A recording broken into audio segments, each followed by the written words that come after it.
You're listening to the Joyful Practice for Women Lawyers podcast, episode 180. Welcome to the Joyful Practice for Women Lawyers podcast. I'm your host, Paula Price, lawyer turned certified executive coach. This podcast was created to empower women lawyers just like you to create a life and practice you love. Join me every week for a break from the hustle so we can focus on you, what you truly want, and how you can create it. If you're over the overwhelm, done with putting out fires, and ready to redefine success on your own terms, you're in the right place. Ready for today's episode? Let's dive in. If you won the lottery tomorrow, would you quit your job? If your answer is, heck yeah, I'd be on the first flight to Hawaii, that tells you something. Conversely, if your first thought was, I'd probably stay. I might shed a few of my responsibilities, but ultimately, I really enjoy it. That also tells you something. Now, regardless of how you answer this question, I'm thrilled that you're here, and I think you're going to get a lot from today's podcast episode. We are doing a deep dive into 3 of the distinguishing features that I see among lawyers that separates the lawyers who have truly fulfilling and successful careers, successful being subjective, what they define as successful, and lawyers who do not, lawyers who seem a little bit adrift or unsatisfied or unfulfilled. And the questions that we're going to explore today are deep questions. I go through these questions with coaching clients, and for some lawyers, they find these questions pretty easy to answer, but for others, it's really tough. These are not your normal, everyday, we're having coffee type questions, conversational questions. So I want to give you that heads up that these are some pretty deep questions, but they are worth it because when you reflect on these questions, when you get to know yourself at a deep level, it transforms the way that you experience your world, the way that you experience work, the clarity that you have over your path forward. So I'm thrilled to have you here, and I am thrilled to dive in to today's topic, which really is those 3 steps for you to follow to find greater career fulfillment. Now, stepping back, why are we having this podcast in the first place? We're having it because I noticed that for a number of lawyers that I speak with, you are happy, but you know you could be happier. You feel a certain sense of engagement. There are aspects of your job that you like, but you also feel like there's potential that is not being met, that there's got to be something more. And this can range from questioning every now and again to feeling quite frustrated, unfulfilled, and maybe even drifting. Now, it is normal to feel like this for seasons of your career.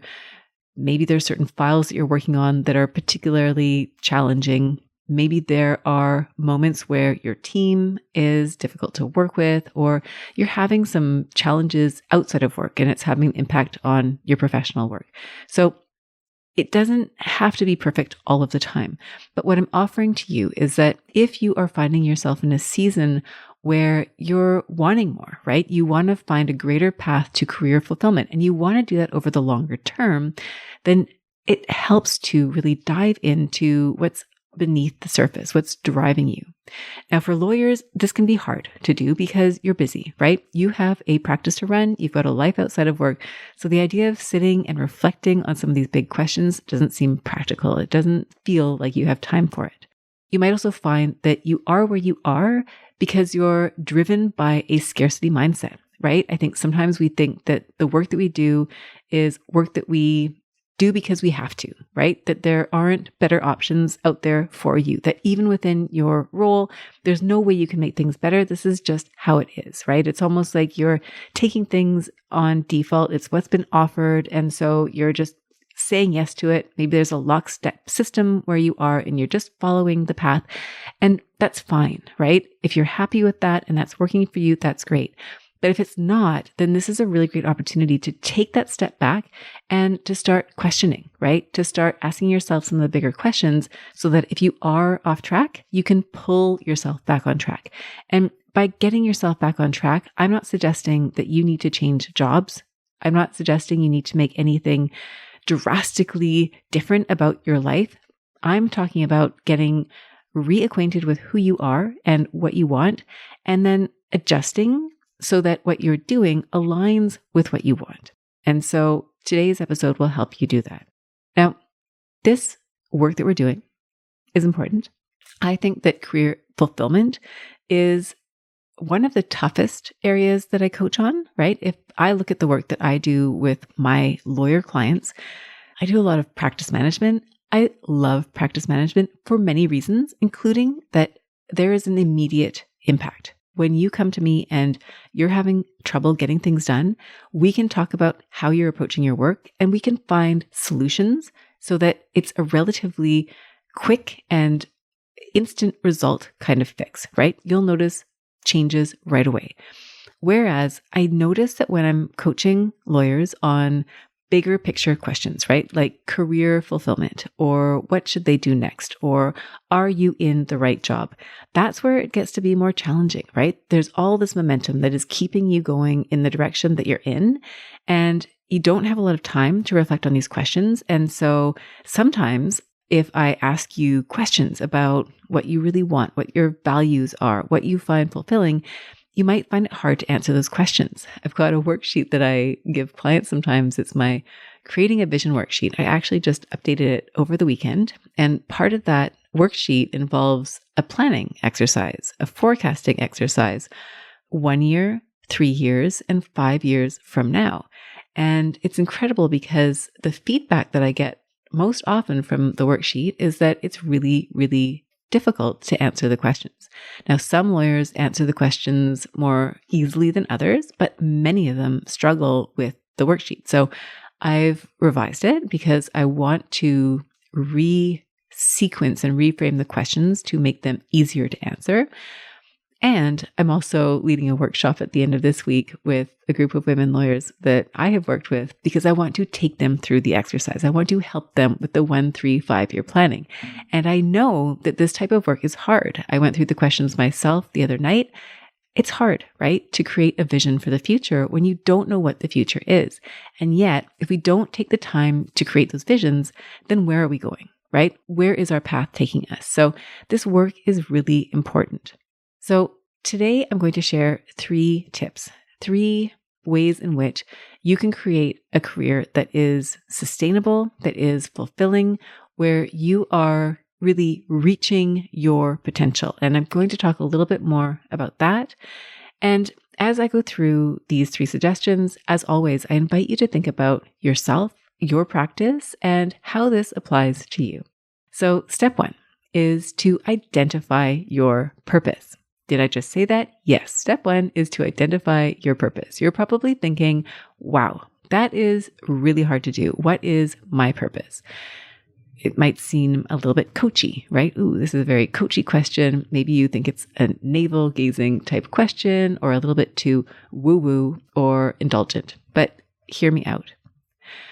I think that each of us has a purpose. Now, as a coach, I have spent a lot of time reflecting on my own purpose. I've been coached by other coaches about what I think my purpose is. I've taken trainings and participated in some really interesting programs where the concept of purpose has been discussed. And so I've done my own work on purpose. And I've also been in coaching rooms where others are talking about their respective purposes. So it really is important. And here's the perspective I come with when it comes to purpose. I believe that each of us has a purpose. I think that each of us has it hardwired in our DNA to do something. We have something inside of us that needs to express itself. Now, this purpose may be informed by you being the oldest child, the middle child, the youngest child, the only child. It may be informed by an experience you had when you were young, maybe something really inspiring, maybe something really difficult that you went through. It might be a person who inspired you to do something in particular with your life. The purpose is something that you will do inherently. It is a part of you. When you think about your purpose in this way, your job becomes incidental, right? You could be a lawyer, which if you're listening, I assume you're a lawyer, Or you could be some other thing, right? You could have some other role or title, whether it's school teacher or doctor or coach or barista. It doesn't really matter. It's a label and a mechanism for you to exercise and manifest your purpose through the work that you do. Okay, so you're probably thinking this is a bit abstract. Can you please make this a little bit more tangible? Yes, I can make this more tangible. If you're looking at this from the perspective of a lawyer, then your purpose might be, right? The underlying purpose is that you want to help people, right? So many lawyers that I speak with, when I ask them why they went to law school, the answer is, I want to be able to help people. In conversations I've had with lawyers in coaching conversations, right, where we're getting more into the details of what that looks like for them. For some people, it's a peacemaker, somebody who brings reconciliation among different parties. It could be a translator, right? You might be the person who speaks with non-lawyers, right? Your clients, for example, and they tell a story. And you as the lawyer have the language that is necessary to translate the story of that person or those people into one that speaks law, right? One that is a case, an argument. It's persuasive. It uses the legal language. So you are that translator, right? You're taking the story from the non-lawyer and you are communicating to other lawyers or judges to put their story into a different framework. Your way of helping people might be telling someone's story so that they feel heard and validated, right? This is something that a lot of lawyers do, right? Your client might be really desperate for their day in court, right? Which really means they just want somebody to hear them. They just want somebody to acknowledge what it is that they went through. I heard a judge speak years ago, and she was talking about her view of the role of court, right? The process of going to court, having a trial, having a case where there's a winner and a loser. And her view on that ultimately was that the system in itself is helping people come to a resolution, right? Whether or not it's the resolution that they wish that they were getting, they are getting a resolution so that they can move on with their lives. Purpose might be to create order and beauty, right? You might be highly motivated by the beauty of law, the logic of crisp argument. That might be what inspires you. That might be your purpose. Promoting fairness can also be a purpose, right? Seeing injustices and wanting to right those injustices. So these are some examples of purpose that compel you in the work that you do. And what I'd invite you to think about is that as a lawyer, you are living out your purpose through the lens and tools and mechanisms of the practice of law. But outside of your work as a lawyer, I would invite you to see where else you are effectively manifesting your purpose in your relationships with your friends, with your family, through activities, maybe community activities or activities that are unrelated to law, whether they're hobbies or something that you do. And look for it, right? You'll start to see a pattern that I would offer to you is your purpose. So I mentioned that I have done this work. I have asked myself, what is my purpose? And the purpose that I have identified for me is that I love to help others reach their full potential. I am highly, highly motivated and inspired to do that. And if you've listened to, I think it's my third podcast episode, its title has something to do with the joyful practice, which I'm completely forgetting now. But I don't forget the episode because it's at the core of the work that I do. And I talk in that episode about joy and what that means to me. And joy is there is an unlimited source of joy, because joy is that feeling you get when you move closer to your potential, when the work that you do moves you closer to your potential. I also say, and I believe, that your potential is unlimited. If you are a mathematician, I am not, but I looked up the term asymptote. I'm probably pronouncing that wrong, but it's the idea of 1 over x, right? If you do that number and you put it on a graph, I'm sorry if I'm losing you, but it's a great visual if you can see it in your mind's eye. When you have that 1 over x and you plot it on a graph, right, the xy graph, the curve of the line of 1 over x, it will start at 1 and it will get closer to 0, but it will never actually hit 0, right? 1 over infinity isn't 0. It looks like you're on that line. It looks like 0, but it isn't. And I would offer that your potential is the same way. It's almost like a moving target. As long as you are alive, as long as you continue building, as long as you keep moving forward, your potential just keeps expanding. It just keeps growing. It just keeps getting greater and greater. So you will never actually reach your full potential. And that's fine, because the joy is in the process of moving toward that potential. So when I look at my purpose, I see you. I see people in my community. I see my family. I see the lawyers that I work with. I see myself. And I ask, what is the potential here? And how do we go about reaching that potential? Again, knowing that we'll never fully reach that potential, but how do we pursue it? And interesting questions that come up are, what are the obstacles to reaching that potential? And often the obstacles are self-imposed, right? They're limiting beliefs about what we're capable of.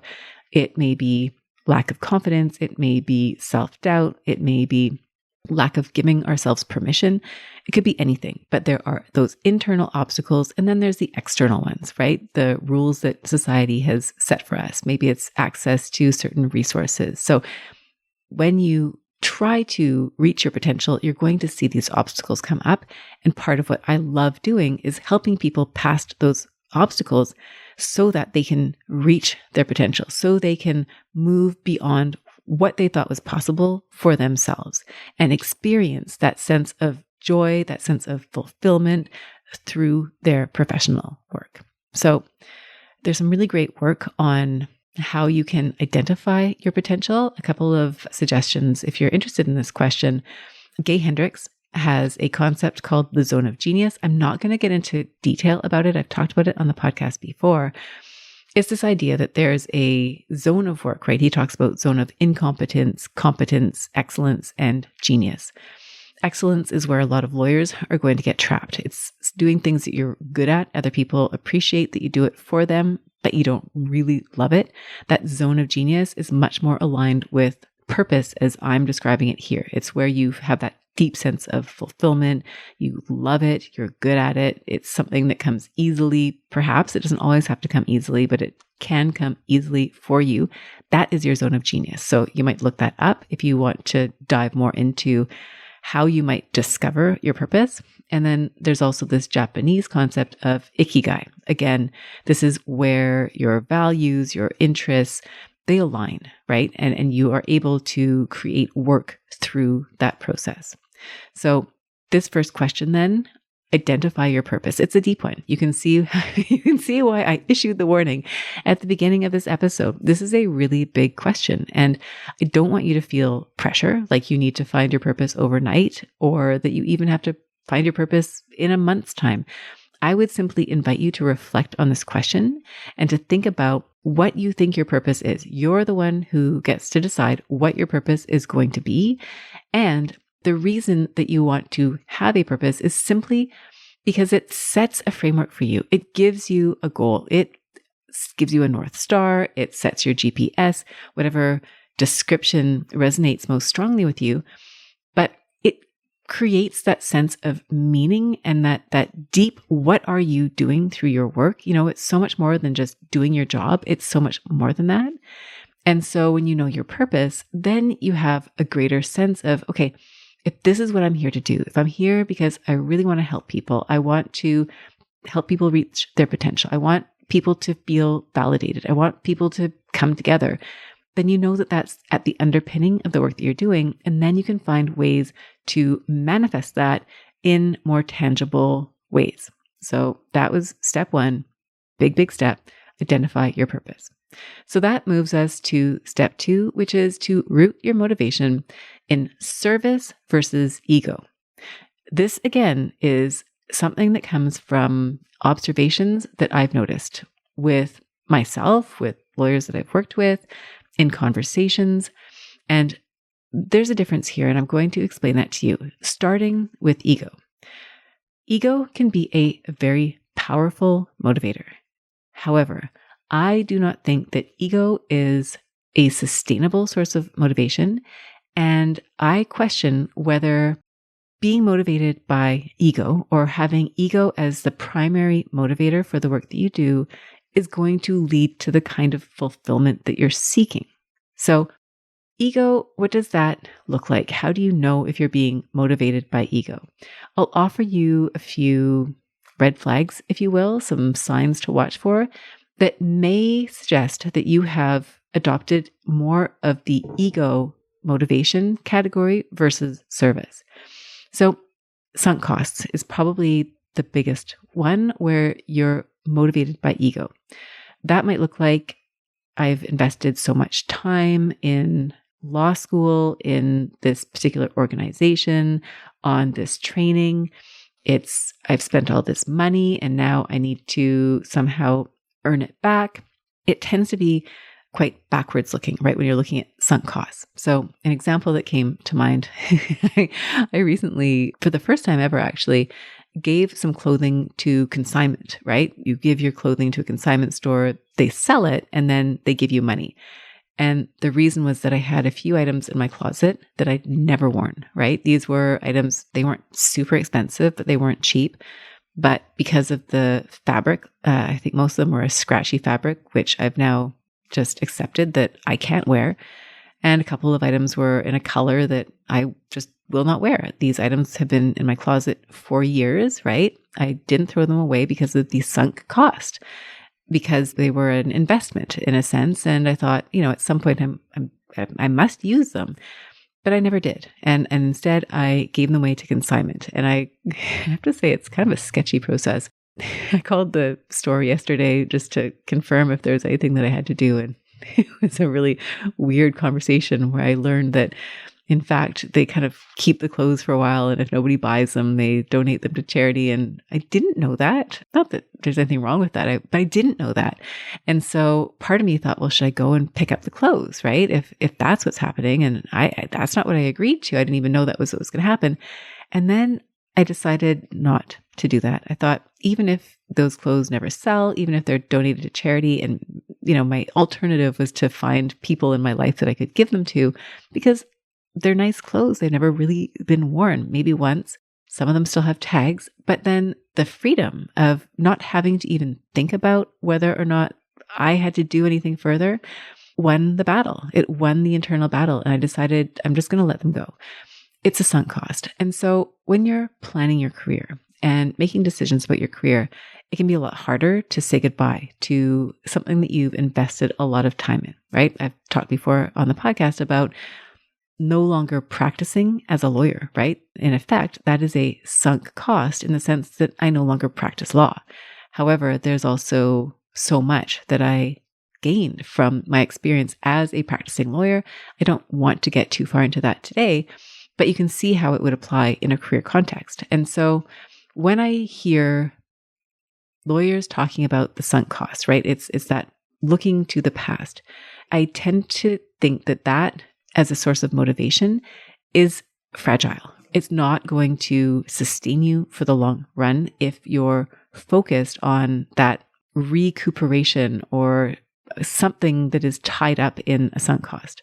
Proving something is also a sign that you may be on kind of fragile territory. It can be really motivating at first, right? Oh, I'm going to prove to them that I can do it. And so for discrete tasks or situations, sometimes proving something to somebody is going to give you the motivation that you need to get something done. I don't recommend it as a longer term strategy for motivation. Scarcity thinking. So whenever you're motivated by some sort of scarcity, chances are there's an element of ego involved. Prestige can also be an ego-driven decision. Sometimes you'll pick something because it looks good on paper, but in your heart of hearts, it's not for you. And then another red flag, which maybe isn't so much ego, but it's when you don't really have another plan, right? You don't really know what else to do. So you'll know that you are in that ego energy, when ego is the motivating fuel for your actions. When you feel that sense of obligation, you might feel trapped. You might feel a bit desperate. You might feel like you're in a rush to get it done. And you may also feel a little bit complacent. Sometimes you'll feel a lot of fear and anxiety when you're being driven by ego. And that makes sense, right? If you're telling yourself, I need to show them that I can do this, you're wrapping a lot of your self-worth into proving to somebody else that you can do something. And that is inherently fragile, because how other people feel about you, or what they say about you, or whether or not they recognize you, is completely outside of your control. And it then sets you up for that vulnerability. Now, when you're feeling this way, then you might also notice how you perform, right? The actions that you take. If you're thinking about what you're doing at work, you might find that you're getting the job done, you're going through the motions, but you're not fully invested. You're not really curious. You're not excited. You're not engaged in the sense of wanting to know the next steps and how else can you get involved. And in some cases, you might even be avoiding certain things, right? You just don't feel like you want to take on those new files.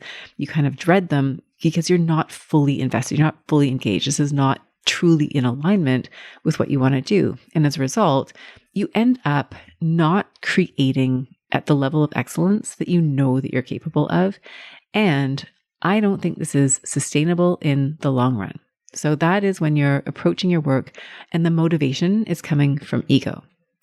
Now, the counter to that, right? The notion of coming through service looks quite different. So what does that look like exactly? When you're coming at your work, when you're drawing on service as your primary motivator, the focus is not on you, right? It's not on you and how you are performing.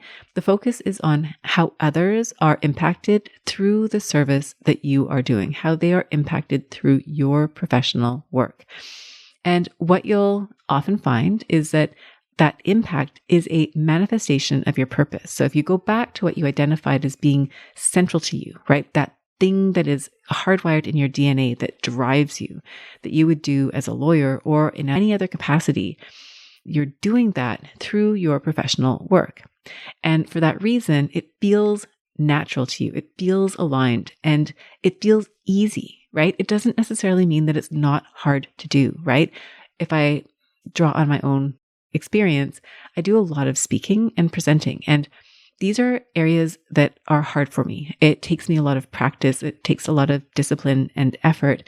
And the tool I use most to motivate myself and to perform is to stop thinking about me and to start thinking about who I am speaking to, the other person in that conversation, and how I'm influencing, impacting, helping, inspiring them. And it's by shifting my attention, right? It's by shifting it onto them. It's by asking myself how this matters in the bigger picture. How am I able to help more people reach their potential? Those are the questions I'm asking myself to draw myself into a place of service. So when you are working on a really complicated brief, when you are halfway through a very intensive document review process, when you open that email and opposing counsel is tearing your argument to shreds, these are really difficult moments. And when you can put yourself in a place of service, how is the work that you're doing helping somebody else?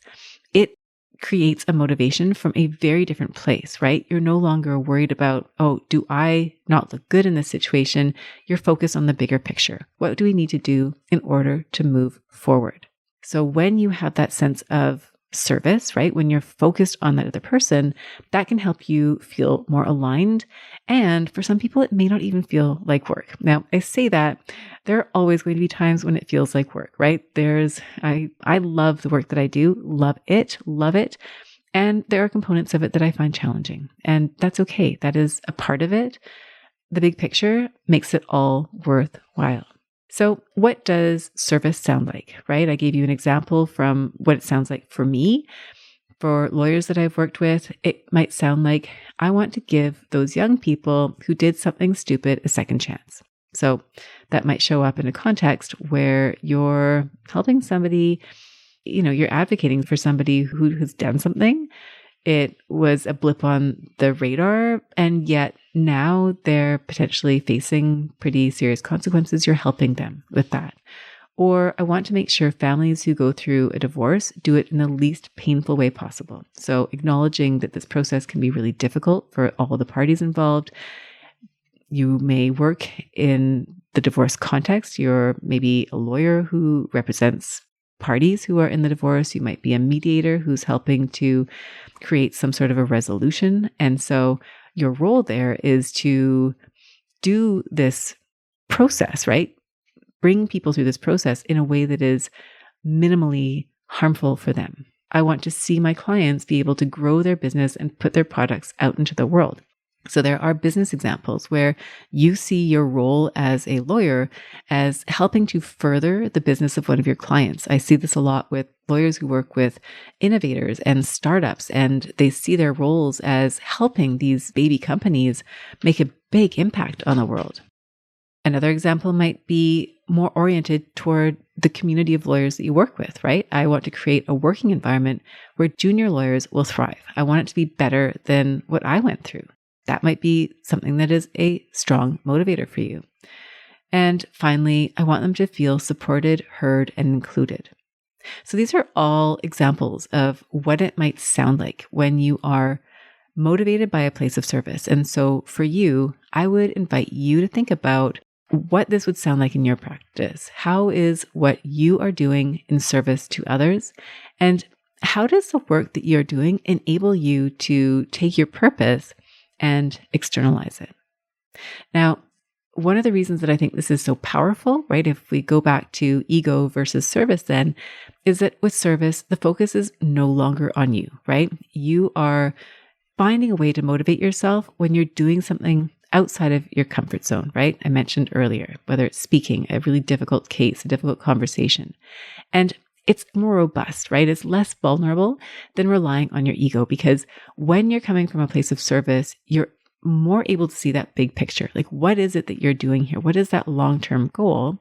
And you may not win every argument or every case. You may not be able to help every client in the way that you want to, but you'll be able to see your impact over time. And what that can lead to is that you don't give up, right? The energy that you feel, right? Before we were talking about that feeling of maybe desperation, of obligation, it's that scarcity, those types of feelings. Instead, what you're driven by is almost like a pull. It's almost like you are drawn toward this calling, if you will. And you feel a sense of energy and interest and engagement. You maybe have curiosity, resolve, determination, courage. All these feelings are generated by the work that you're doing. And as a result, you don't give up, right? You are curious. You aim for excellence. You focus on the impact that you're making. And you might find that your work, your energy, your impact, they all snowball in a positive direction where you can start to see the magnitude of your work amplify, right? This ties us back to this idea of potential, right? As you're generating all these great results, you reach a level where your competence increases, your confidence increases, and now you're at a new vantage point where you can see even greater potential for yourself. That's what can happen when you're in that mindset. And again, going back to that example about the consignment store, if I'm spending my time focused on whether or not I should find a new home for these items, that's time that I could be spending building a whole new something else, right? That's how I want you to see your practice, right? How are you looking forward to what you can create versus how can you fix this problem or how can you recoup sunk costs? What if we just let that go and instead focus your energy forward into a place where you want to be? And what this means too is that you become less vulnerable to criticism, less vulnerable to being thrown off course because your why is so compelling, right? You feel so compelled to move ahead with your mission that you refuse to give up. So going back to where we're at in today's podcast episode, step 1 was to identify your purpose. Again, big question. I get it, but let's start thinking about what that means to you. Step 2 is to look at your source of motivation and to move away from ego as the primary fuel source and instead focus on service as the primary motivator. And it's okay to have ego in there as well. I think both are fine, But for sustainability, for long-term sustainability, it's service that is going to move you further for longer.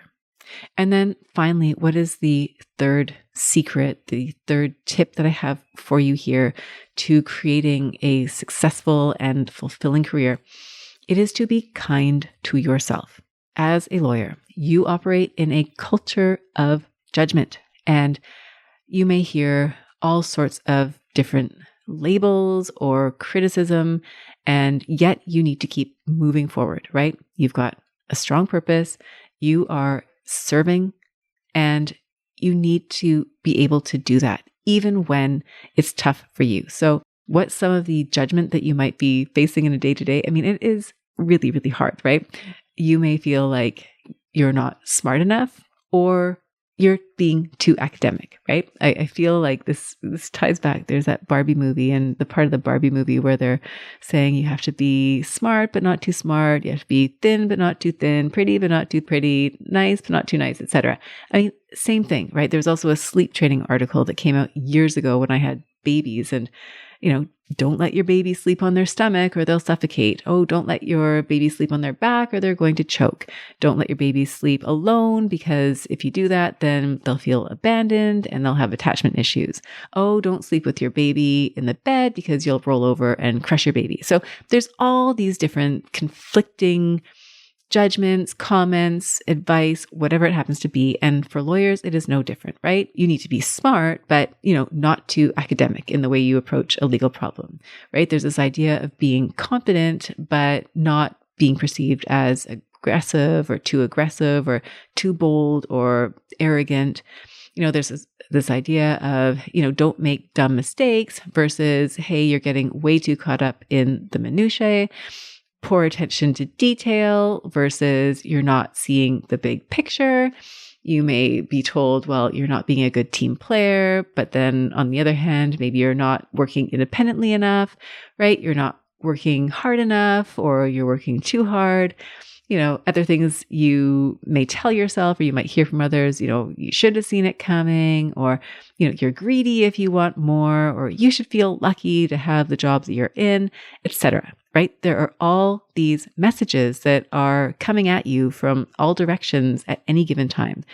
A lot of noise. And that can cause you to doubt yourself. It can cause you to internalize these messages so that you speak to yourself like that, right? You might tell yourself, oh, I'm not smart enough. I'm taking way too long. That was a really dumb mistake. I should feel lucky to be where I am, right? You start to internalize that. And what I'm inviting you to do is to be kind to yourself, right? I believe that your longevity as a lawyer requires that you build a solid foundation with yourself, that you develop self-trust, a positive self-talk, self-compassion, self-confidence, and self-discipline, right? I see self-discipline more as an act of love and self-care than an act of restriction or forcing yourself to do a certain thing. This requires you to define who you want to be. It requires that you define your standards, your values, and doing everything that you can to remain in alignment with your own code of conduct. Because at the end of the day, there are going to be conflicting opinions all over the place. And what we want for you, what I want for you, is for you to feel like you have honored your commitments to yourself. That includes speaking kindly to yourself. Now, there's an exercise that I offer to my clients, which I'm going to offer to you, that can be really helpful at a tangible level in whatever role that you are in. And what it is to create a job description for yourself, right? I think part of being kind to yourself is to have boundaries, right? There's a limit to the expectations that you put on yourself. And so one way to do this is to create your own code of conduct, your own job description, your own bullet points of what matters most to you. It could be your values. It could be your specific job functions. And the idea here is for you to have that set of points for you, right? For yourself, so that you can go back to it. If you're questioning whether you did a good enough job, or someone comes back to you and they criticize you, you can check back in and say, okay, well, did I fulfill the commitments that I made to myself? And that takes the focus off of everybody else and their opinions and brings it back to you. Now, yes, you will need to take other people's opinions into account, right? If it's your employer and there's a job description, yes, you probably should fulfill the things that are expected of you as an employee. The rules that govern you as a lawyer. We want to be respectful of whatever code of conduct is governing you professionally. So we want to stay on side of those things. But ultimately, we also need to have that relationship with ourselves where we have defined for ourselves what our expectations are, what we will do, what we will not do. And that, again, gives you a stronger relationship with yourself and that clarity about how you're going to move forward. So that's what I have for you today. In summary, in order to create a fulfilling, long-lived, successful career, I invite you to go deep, to discover what your purpose is, to then find a way to build your motivation through service to others, and finally, to be kind to yourself. This is deep work. I get it. These are not necessarily easy questions. These are conversations I have with coaching clients where sometimes it's really difficult, right? I can tell these are tough questions because we're not talking about this day to day, and I'm just thrilled that you're here having this conversation with me, thinking about this in relationship to your practice because it's important, right? You are important. Your values are important. What you want to do, what you find fulfilling matters. And this work is not woo. I really, truly believe it is a valuable investment in your time, and it's an investment in you. And yes, I believe that you're privileged in the work that you do. So am I. It is such a privilege to be able to do the work that I do. And it can also be really hard work. And what I think is that you have earned the privilege to do work that you love, that creates the kind of impact that you want to do. And that means doing that self-reflection, figuring out what that is so that you can take that internal view of what that looks like and externalize it, right, in a tangible, concrete way. This will take courage, right? It takes discipline. It takes a lot of self-reflection. And as you go out and apply this in the world, right, as you go out and do this work, chances are you're going to feel a lot of discomfort, right? Discomfort from failures, which we expect, and also sometimes discomfort from success, right? We don't always think about it because we think success is such a great thing. Sometimes it can feel uncomfortable. Anyhow, my dear friend, I am so grateful that you joined me here this week. Thank you for tuning in for this week's podcast. I hope you have really found this to be helpful to do that deep reflection work. So go out there and find your purpose. Go out and find how you will best serve, what motivates you the most. And finally, I invite you to create that beautiful, trusting, and safe relationship with yourself because you deserve it. So thank you so much. It's been wonderful having this conversation with you, and I look forward to reconnecting with you again next week. Bye for now. If you enjoyed today's show and don't want to miss an episode, subscribe and follow the show wherever you listen to your podcasts. If you haven't already, please leave a rating and review. Your feedback will help me create a podcast that's tailored to your needs and goes straight to the heart of what matters to you. For instructions on how to subscribe, rate, and review the podcast, visit www.thejoyfulpractice.com/podcast launch. See you next time. Thank you for listening to this episode of the Joyful Practice for Women Lawyers podcast. If you want more information, visit www.thejoyfulpractice.com. See you next week.